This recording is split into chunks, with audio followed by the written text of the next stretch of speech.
Praise the lord. ప్రభువైన యేసుక్రీస్తు నామములో మా ఈ కార్యక్రమాలు వీక్షిస్తున్న మీ అందరికీ హృదయపూర్వకమైన వందనాలు తెలియజేస్తున్నాం. దేవుని పరిశుద్ధ గ్రంథములో నుంచి సామెతల గ్రంథం 11వ అధ్యాయములో 13వ వచనాన్ని చదువుతున్నాం. సామెతల గ్రంథం 11వ అధ్యాయములో 13వ వచనం. కొండెగాడు తిరుగులాడువాడు పరులుగుట్టు బయట పెట్టును, నమ్మకమైన స్వభావము గలవాడు సంగతి దాచును. ఈ వాక్యములో చివరి మాట నమ్మకమైన స్వభావము గలవాడు. ఈరోజు ప్రార్థన చేస్తున్న ప్రతి ఒక్కరు, ప్రభు నమ్ముకున్న ప్రతి ఒక్కరు, వాక్యం వింటున్న ప్రతి ఒక్కరు నమ్మకమైన స్వభావం ఉండాలి.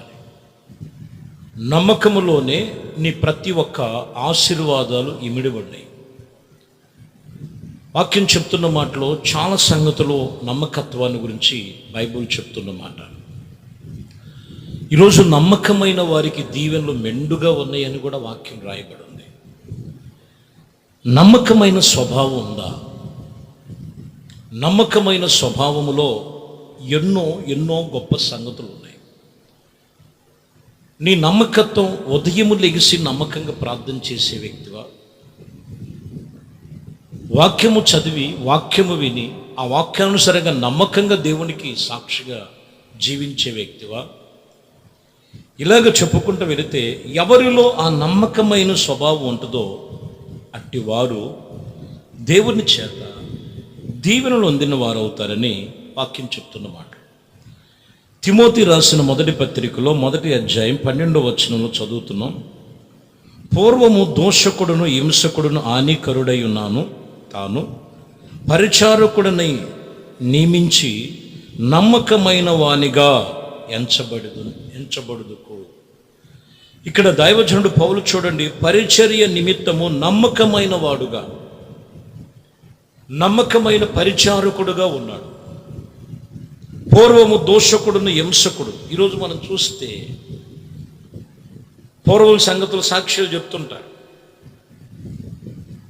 నేను ఒకప్పుడు ఇటువంటి జీవితం జీవించాను, ఒకప్పుడు ఇటువంటి జీవితం చేశాను. కానీ నమ్మకత్వమైనటువంటి పరిస్థితుల్లో కొన్నిసార్లు కోల్పోతుంటారు. తిరిగి మరలా అప్పగించిన దాన్ని విడిచిపెట్టడం, వీళ్ళకి ఇష్టమైనట్లుగా నడుచుకుంటాం, వీళ్ళ ఇష్టానుసారంగా చేయటం. ఇక్కడ అంటున్నమాట నమ్మకమైన పరిచారకుడుగా ఉండాలి. ఇది గమనించాలి. దైవజనుడు అదే చెప్తున్నారు. నమ్మకమైన పరిచారకుడుగా ఉంటే అన్ని విషయాల్లో ప్రభు నిన్ను ఆశీర్వదించడానికి అర్హత నీలో కలిగి ఉంటుంది. రోమపత్రిక 8వ అధ్యాయం 9వ వచనంలో దేవుని ఆత్మ మీలో నివసించిన ఎడల మీరు ఆత్మ స్వభావము గలవారే కానీ శరీర స్వభావము గలవారు కారు. ఎవడైనను క్రీస్తు ఆత్మ లేనివాడు వాడై ఉండిన ఎడల వాడు నా వాడు కాదని చెప్తున్నారు. ఇక్కడ నమ్మకమైనటువంటి దేవుని సన్నిధిలో దేవుని ఆత్మ నీలో నివసించినట్లయితే మీరు ఆత్మ స్వభావం, ఏ స్వభావం అంట? ఒకటి నమ్మకమైన స్వభావం, నమ్మకమైన స్వభావం. రెండోది ఆత్మ స్వభావం. కొన్నిసార్లు ఆత్మ స్వభావంగా నడుచుకోరు. వీళ్ళ సొంత ఆలోచనలు బట్టి, వీళ్ళ సొంత నిర్ణయాలను బట్టి, వీళ్ళ సొంత తీర్మానాలను బట్టి కొన్నిసార్లు. అందుకని ఇక్కడ అంటాడు, శరీర స్వభావము గలవారు దేవుని ఆత్మకు, ఆత్మ సంబంధమైన విషయాల్లో ఆత్మీయతలో దేవుని సన్నిధిలో వారసులు కారు, ఆత్మీయతలో ఎదగలేరు. కాబట్టి ఇక్కడ రెండో విషయంలో చెప్తున్న మాట, మీరు ఆత్మ స్వభావము గలవారై ఉండాలి కానీ శరీర స్వభావం వారి వంటి వారిగా ఉండకూడదు. రోమాపత్రిక 8:3 మనం చూస్తే శరీరమును అనుసరింపక ఆత్మను అనుసరించిన నడుచుకొని మనమందు ధర్మశాస్త్ర సంబంధమైన నీతి విధి నెరవేర్చబడవలనని పాప పరిహార్థము నిమిత్తము. ఇక్కడ మనము గమనించినట్లయితే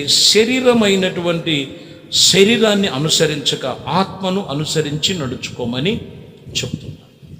శరీరాన్ని అనుసరించి శరీర స్వభావమును బట్టి నడుచుకున్నట్లయితే వారి పాపము నుండి పరిహరించబడు. స్వభావాలు మారాలి. ఒకటి నమ్మకమైన స్వభావం, దేవుని యొక్క నీ భక్తి జీవితంలో నమ్మకమైన స్వభావం ఉండాలి. 2, ఇక్కడ చెప్తున్న మాట ఆత్మ సంబంధమైన స్వభావం ఉండాలి. అప్పుడు దేవుని చేత ఆత్మానుసారంగా నడుపుతారు.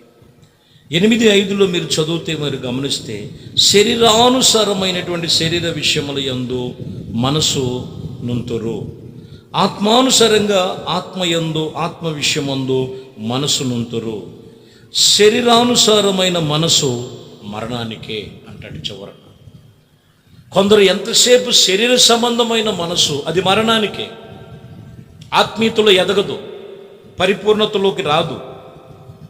పరిశుద్ధమైనటువంటి జీవితంలో దేవునితో నిబంధన చేసుకో, ఆత్మానుసారమైనటువంటి మనసు కలిగినటువంటి వారము, స్వభావము గలవారమై ఉండాలి. అందుకని వాక్యం చెప్తున్న మాట, మీరు ఆత్మానుసారముగా నడుచుకోండి. ఎందుకంటే మోషే గురించి చెప్తారు, హెబ్రీయులకు రాసిన పత్రిక 3వ అధ్యాయం 3వ వచనంలో, ప్రతి ఇల్లును ఎవనొకని చేత కట్టబడును, సమస్తమును కట్టువాడు దేవుడే, ఇల్లు కట్టిన దానికంటే కట్టువాడు ఘనత పొందినట్లు. 4లో, ఈయన మోషే కంటే ఎక్కువ మహిమ కలిగిన అర్హుడుగా ఎంచబడెను. 5, ముందు చెప్పిన సంగతులకు సాక్షార్థముగా మోషే పరిచారకుడై దేవుని ఇల్లంతటిలో నమ్మకముగా ఉండెను. ఇక్కడ మీరు గమనిస్తే చూడండి, ఇల్లు కట్టేది ఎవరో ఒకరి చేతులతో కట్టాలి, కానీ సమస్తము కట్టేది దేవుడే.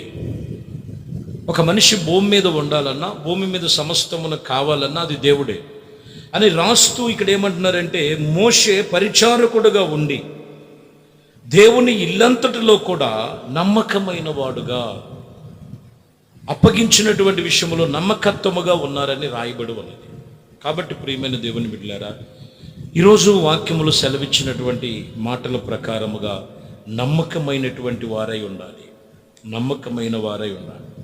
అందుకని దానియేలు గ్రంథములో 5వ అధ్యాయంలో మీరు గమనించినట్లయితే, ప్రియమైన దేవుని బిడ్డలారా, అక్కడ దానియేలు చెప్తారు 11వ వచనములో, ఇదిగో నీ రాజ్యములో ఒక మనుషుడు ఉన్నాడు, అతడు పరిశుద్ధ దేవతలను ఆత్మ కలిగిన వాడని, నీ తండ్రి కాలములలో అతడు దైవ జ్ఞానముల వంటి జ్ఞానమును బుద్ధియు తెలివియు కలిగిన వాడై ఉండి, నీ తండ్రి కనుగొనిన గనుక నీ తండ్రి రాజుగా నెబుకద్నెజరు శకునగాళ్లకు గారడి విద్య కలిగిన వారికి, కల్దీయులకు, జ్యోతిష్కులకు పై అధికారిగా అతనిని నియమించను. ఈ దానియేలు వీళ్ళందరి మీద ఒక పై అధికారిగా ఎందుకు నియమించాడంటే, ఇక్కడ రాయబడిన మాట పరిశుద్ధమైనటువంటి వ్యక్తి. ఇక్కడ మనం చూస్తే ఆత్మ కలిగిన వాడు, పరిశుద్ధమైన దేవతల ఆత్మ కలిగిన వాడని వాక్యం చెప్తుందన్నమాట. అంతటి ఘనతకి ఆ బబులోను మహాసామ్రాజ్యములో ఎన్ని గొప్పగా ఒక అధిపతిగా నియమించబడటానికి, పై అధిపతిగా ఉండటానికి కారణం ఏంటంటే, దానియేలు వాక్యములో రాయబడిన మాట దేవునికి నమ్మకమైనటువంటి పరిచారం, ఆత్మ సంబంధమైన వాడు, ప్రార్థనా పరుడు, గొప్ప జ్ఞానము కలిగినటువంటి దేవుడు జ్ఞానాన్ని ఇచ్చాడు. కాబట్టి ప్రియమైన దేవుని బిడ్డలారా, ఈరోజు 1 నమ్మకమైన స్వభావం ఉండాలి, 2 ఆత్మ సంబంధమైన స్వభావం ఉండాలి, 3 దేవుని వాక్యం చెప్తున్న మాట దానియేలు వలె జ్ఞానము బుద్ధి కలిగిన స్వభావం మనలో ఉండాలి. అప్పుడు ఆత్మ సంబంధమైన విషయాల్లో నీ ప్రతి ఒక్క కార్యాలు ఆయన నూతనపరిచి, నూతన కృపలో ఆయన నిన్ను స్థిరపరిచి వృద్ధి చేయునుగాక. ఆమేన్. ప్రార్థన చేద్దాం. ప్రేమ స్వరూపి దయగలిగిన మా ప్రభువా, మీ శ్రేష్టమైన అతి పరిశుద్ధ నామమును బట్టి స్తోత్రాలు చెల్లిస్తున్నాం. నమ్మకమైనటువంటి స్వభావమును గురించి, ఆత్మ సంబంధమైన స్వభావమును గురించి, జ్ఞానమైనటువంటి స్వభావమును గురించి ఈ 3 విషయాలు ఈ పూట మాతో చెప్పి ఉన్నారు. వినిన ప్రతి ఒక్కరిని కూడా మీరు దీవించి, ఆత్మ సంబంధమైన ప్రతి సంగతులు, ఆశీర్వాద ఫలములు పొందుకొనటానికి మీ కృపను అనుగ్రహించి, పరిశుద్ధాత్మ దేవ మీరే సహాయం చేసి మహింపరచుకోమని సమస్తమును మీ చేతులకు అప్పగిస్తూ, ఘనత మహిమ ప్రభావాలు మీకే పొందుకోమని నజరేయుడైన యేసుక్రీస్తు నామములో ప్రార్థించి వేడుకొనుచున్నాము తండ్రి, ఆమేన్. ప్రభు మిమ్మల్ని దీవించి ఆశీర్వదించునుగాక.